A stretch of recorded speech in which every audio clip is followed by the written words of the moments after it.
les amis. Ecclésiaste 7, 29 nous explique que Dieu a créé les choses simples ou droites selon la traduction. Mais l'être humain cherche continuellement des raisonnements.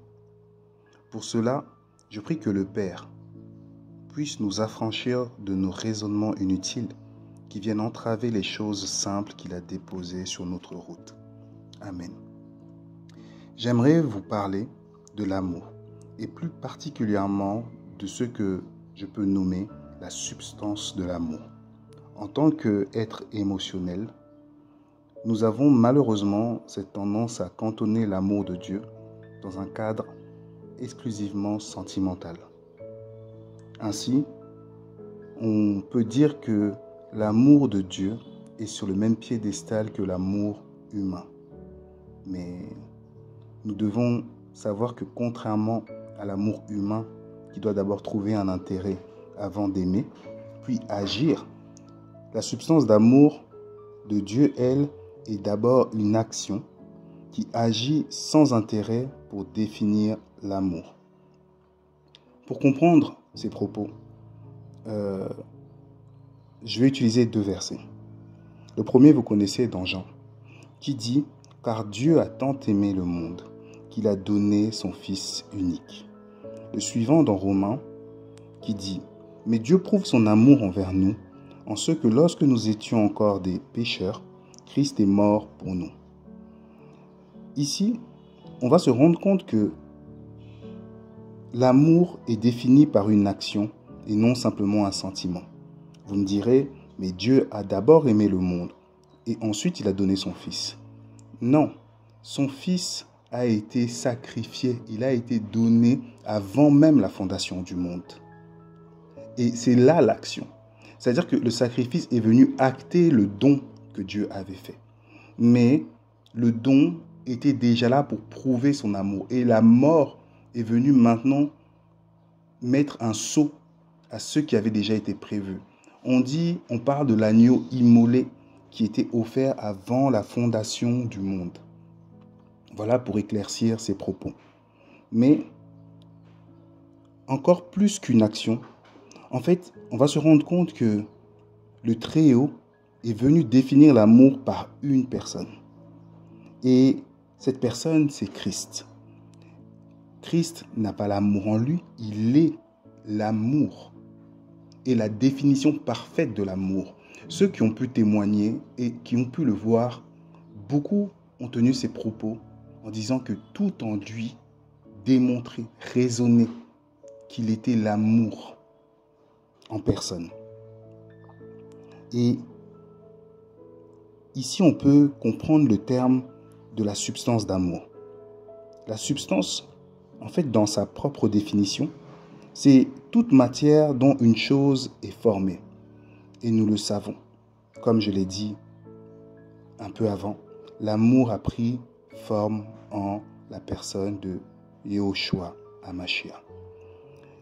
Il y a quelques semaines, je me suis rendu compte que lorsque j'avais des moments d'inconstance dans ma vie, de prière, dans ma méditation ou encore dans ma communion avec le Seigneur, la cause n'était pas la diminution de ma foi. Parce que bien souvent, on a tendance à dire « ouais, ma foi vacille, je n'ai plus de foi ». Non, la foi, premièrement, c'est la confiance entre l'homme et Dieu. Et la foi, c'est de croire que Christ est mort pour nous et qu'il est ressuscité. Là est basée la foi. La foi est basée sur ses promesses. Mais lorsqu'il y a des choses en nous, là où il y a de l'inconstance, là où il y a des choses qui varient, à ce moment-là, on ne parle pas de la foi. La cause n'était pas une diminution de ma foi, comme je le disais, mais bien le manque de la substance d'amour.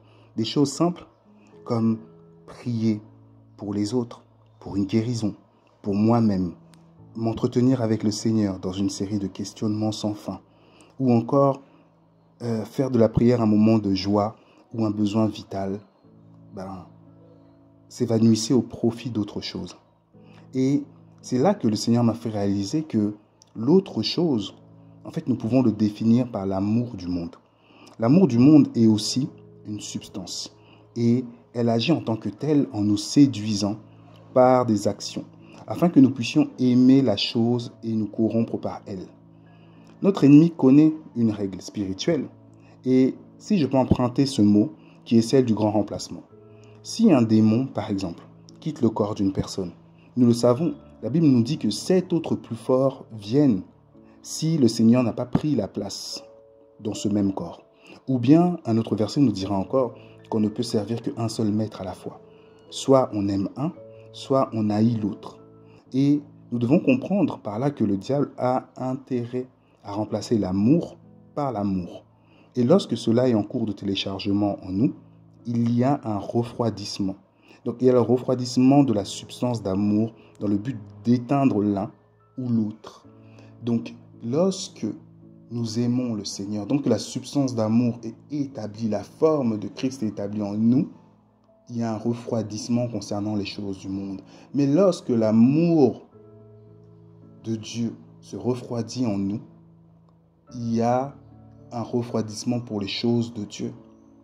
Je ne sais pas si j'ai dit le contraire, mais dans tous les cas, vous m'avez compris.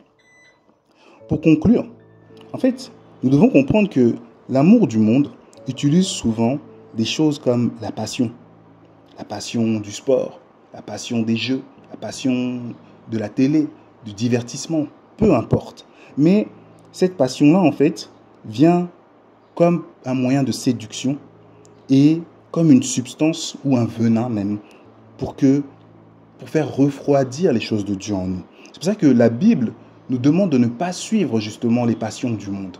Mais ce que je peux nous dire, c'est que c'est ce message que le Seigneur dit dans Jean. Courage mes petits enfants, parce que j'ai vaincu le monde et sa malice. Notre Seigneur a vaincu le monde. C'est pour ça que dans ce même cadre, vivons la substance de l'amour de manière simple et selon les attributs énoncés dans 1 Corinthiens 13. Effectivement, dans 1 Corinthiens 13, on va se rendre compte que tout est basé sur des actions. On va se rendre compte que même si on est une cymbale qui résonne, même si on a toute la connaissance du monde, même si on a une foi jusqu'à transporter une montagne, même si tu connais tous les versets, si cette substance d'amour n'est pas ton socle, ce n'est rien. Et l'amour va se définir dans nos actions de manière très simple. L'amour va se définir dans nos choix, dans nos principes, dans nos attributs, dans notre moralité, dans notre marche, dans tout ce que l'on fait, tout ce que l'on utilise.